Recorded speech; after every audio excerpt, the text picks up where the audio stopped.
Welcome to Pale Rider TV. This video I'm about to show was sent to me from Brandon White when he was in a storm up there somewhere in South Dakota. Can't remember exactly where he told me, but this happened on May 12th of this year, 2022. There is no audio, no music, no sound or anything.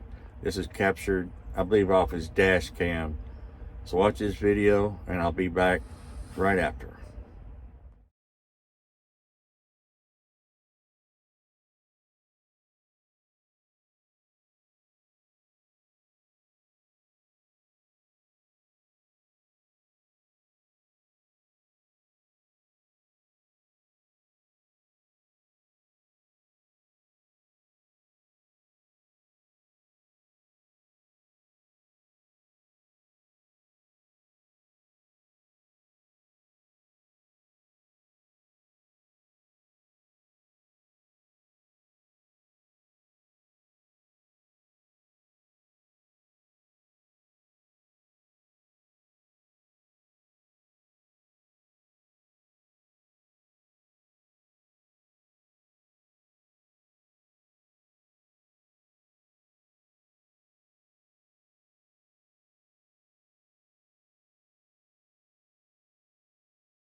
Man, that's some crazy stuff.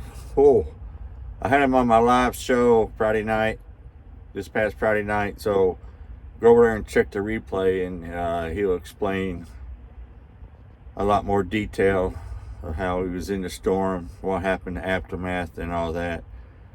I'll put the link to his new channel down in the description box. So everybody be sure to go check out his channel. So that's it. Everybody have a good day and stay safe.